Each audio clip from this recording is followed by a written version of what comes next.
जागोन होनना बुंदों डाइरेक्ट हाग्रामा महिलारि सारा बिटिसि एकर्ड सानखौ नेनानै दं। एक्स एनडिपिफोरनि थाखाय मोजां खौरां फोसावगोन, एक्स बेल्टिफोरनि थाखाय भलन्टियार आबसुनि सोमावसारनायाव बाहागो लानाय।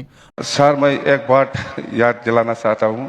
प्रमद बर'आ बुंनो हादोंमोन ना जेब्ला गावनि गोहो खुंथायाव थानाय समाव दिल्ली सरकारनि गेदेरमाफोरनि खाथियाव, गुवाहाटी सरकारनि गेदेरमाफोरनि खाथियाव एक्स एनडिपिफोरखौ उदां खालामाबा बर' हारिनि गेजेराव गोख्रों आन्दोलन जागोन।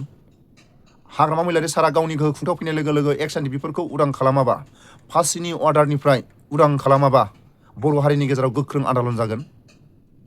हाग्रामा महिलारि सारनि अनगा सोर बर' लिडारा बुंनो हादों? जेराव थानायखौ गहोनो हागोन जागोन रन्जनबाबु गगोन सोरबाबाबो गगोन। जोंनि बर' हारिनि जाय गेदेरमाफ्रा दिल्ली सरकारनि गेदेरमानि खाथियाव, गुवाहाटी सरकारनि गेदेरमानि खाथियाव एक्स एनडिपिफोरखौ उदां खालामाबा बर' हारिनि गेजेराव गोख्रों आन्दोलन जागोन होननानै सोर बर' दैदेनगिरिया बुंनो हादों? हाग्रामा महिलारि सारनि अनगा। आरो माखासे थांनाय सानाव बिटिआर एकर्डनि दफा आरो बिटिसि एकर्डनि दफा मावनो गोनां खामानिखौ थाबैनो गुवाहाटी सरकारनि गेदेरमानि खाथियाव, दिल्ली सरकारनि गेदेरमानि खाथियाव सोर बर' दैदेनगिरिया बुंनो हादोंमोन थांनाय प्रमद बर'नि समाव? नाथाय जों खोनादों प्रमद बर'नि समाव दिल्ली सरकारनि गेदेरमाफोरखौ जेबो दा बुंथ', गुवाहाटी सरकारनि गेदेरमाफोरखौ जेबो दा बुंथ', नङाबा बिटिआर एकर्डनि दफाखौ मावफुंनो हानाय नङा। नाथाय गावनि गोहो खुंथायाव फैनाय लोगो लोगो हाग्रामा महिलारि सारा मानो बुंनो हाखो? दिल्ली सरकारनि गेदेरमानि खाथियाव, गुवाहाटी सरकारनि गेदेरमानि खाथियाव एक्स एनडिपिफोरखौ उदां खालामाबा गोख्रों आन्दोलन जागोन होननानै मानो बुंनो हाखो? आरो माखासे एकर्डनि दफाफोरखौ मावनो आद्रा थानाय गावनि गोहो खुंथायाव थासेयावबो मानो हाग्रामा महिलारि सारा बुंनो हाखो? भिडिअनि फुटेजखौ एसे खोनासंलां।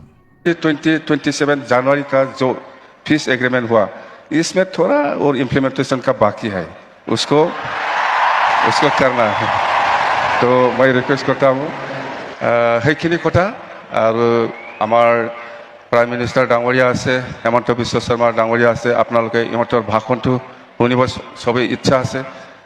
आमिथ' हदाय पाइ आसु पाम आंखौ जेब्लाबो लोगो मोनबाय थागोन, सिन्था खालामनांगौ गैया। दिनै जों बयबो जयैनो रंजानि, आं बेखौनो बुंनानै खुलुमनानै आंनि बिबुंथिखौ एसेयावनो फोजोबनाय गोजोन्थों। Thank you. सोर बर' दैदेनगिरिया हाग्रामा महिलारि सार बायदि बुंनो हानाय दं? थांनाय 5 बोसोराव प्रमद बर'नि जायगायाव हाग्रामा महिलारि सारा थानायमोनब्ला बिटिआर एकर्डनि दफानि खामानिफोरखौ गोख्रों थाबैनो मावनो हागौमोन हाग्रामा महिलारि सारा। मानो होनोबा हाग्रामा महिलारि सारनि बुंनाय खोथायानो जोबोद अजन गोनां। प्रमद बर'आ दिल्ली सरकारनि गेदेरमा दैदेनगिरिफोरखौ गिलुं, गुवाहाटी सरकारनि गेदेरमा दैदेनगिरिफोरखौ गिलुं बेबायदि 5 बोसोरखौ गिलुंनो प्रमद बर'नि आगदा आखि आरो प्रमद बर'आ 5 बोसोरखौ ओरैनो समखौ खाथायबाय। खोनाखाबाय हाग्रामा महिलारि सारा मा बुंखो? आरो नैबे फैबाय थानाय बिटिसि एकर्ड सानाव एक्स एनडिपिफोरनि थाखाय माबा मोनसे मोजां खबर फोसावगोन, एक्स बेल्टिफोरनि थाखाय मोजां खौरां फोसावगोन, रायजो राजाफोरनि मोजां खौरां फोसावगोन, बिटिसिनि बाहेरानि बर'फोरनि माबा मोनसे मोजां फोसावगोन, बर' सेंग्रा सिख्लाफोरनि थाखाय मोजां खौरां फोसावगोन। बिटिसि एकर्ड सानाव हाग्रामा महिलारि सारा बा बिपिएफ पार्टिया नैबे फैबाय थानाय बिटिसि एकर्ड सानाव बिटिसिआव थानाय साफ्रोमबो रायजो राजाफोरनि थाखाय मोजां खौरां फोसावगोन, एक्स एनडिपिफोरनि थाखाय मोजां खौरां फोसावगोन, एक्स बेल्टिफोरनि थाखाय भलन्टियार आबसुनि सोमावसारनायाव बाहागो लानाय, दुलाराय बर' फरायसा आफादाव सोमावसारनाय जायफोर लेखा गोरोंफोर आरो बिटिसिनि बाहेरायाव थानाय बर'फोरनि थाखाय मोजां खौरां खोनागोन।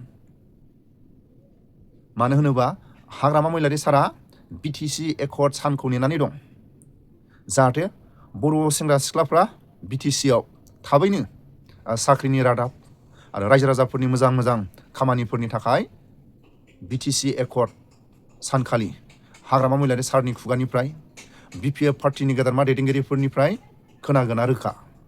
फोजोबनांगौ, रिहेबिलिटेसन जानांगौ, ओमफ्राय जेराव थानायखौ गजोबनांगौ। जेराव थानायखौ गहोनो हागोन जागोन रन्जनबाबु गगोन सोरबाबा बुंगोन खिन्थु केसखौ आं बुंगोन केसनि बेलायाव आं बुंगोन बेखौनो सिस्टेम खालामनाय मोनसे लेंथि प्रसेस जेनेबा आंहा निजे एक्सपिरियेन्स आंनि जेलनिफ्राय गदों नंगौ आं जेलनिफ्राय गखांनायनि उनाव आंनि केसा जोबनो 5 बोसोर नांगौ दे दा जोंनि बुंनांगौआ बेल' बिदि नङा मानसिया फ्रि जानांगौ जिहेतु बिसोर सुक्तिखारि सान्तिनि नामाव सुक्ति खालामबाय सुक्ति खालामखांनायनि उनाव मानसिया जेल सिङाव थानो आरोखि बे फ्रि जानानै थानांगौ केसा सोलिलांबाय थागोनब्ला 8 बोसोर सोलियो ना 10 बोसोर सोलियो बे थांबाय थागोन जोंनि प्रसेसा बेबायदि जागोन आरो आंहा बिसास दङ गगोन जेलनिफ्राय गगोन आरो जायफोर 3 फासि जानायनि मोनसे अर्डार जानानै दं बेखौबो आंहा मोनसे आत्मबिसास आंथ' खेबसे बुंखाबायबो बिथांमोनखौ दा फासि होनाय नंला 3 फासि जानायनि माबा दंमोनब्ला आङो स्पटआवनो आं बुंदों बेखौ एकदम बोखाराबा जाहाथे खिन्थु बन्द' जागोन होनना बुंदों सिलखौ मिथिबाय बे फासि होनाय जिनिसखौ नोङो मा खायदा खालामनानै बोखार गासै जागोन दा बन्द' जागोन होनना बुंदों डाइरेक्ट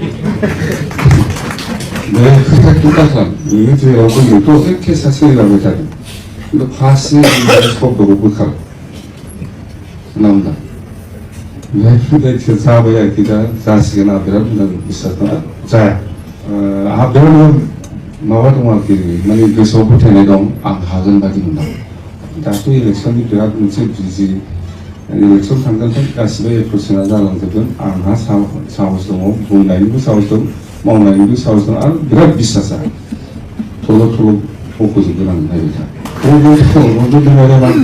फाग्ला सुखसा खालामना जेल जाजायो मानि मा सुखि जाखो बेखौलाय जों डाइरेक्ट बुंनो हायो ना बबेहाय नुफेरा फागो बबे दुनियाव नुफेरा डाइरेक्ट बुंथारनांगोनब्रा सुक्ति खालामबायथ' मानसिया हामसिन थाखाय सुक्ति खालामबाय केसाथ' नंगौ थागोन बे सिस्टेमाव जोबलांनांगौ 8 बोसोरानो लाथों 10 बोसोरानो लाथों जेनेबा आंबो निजे बुंबाय आंनि जेलनिफ्राय गदोंबाबो सुक्ति खालामदोंबाबो आंनि केसा 5 बोसोरसिमावसो जोबहैगोन बिसिनाव बिदिनो जागोन मानसियानो जेराव थाबाय थायो बिदि जागोन बेफोरखौ गोरा जानानैल' था आं मावगोन आं बिसास दं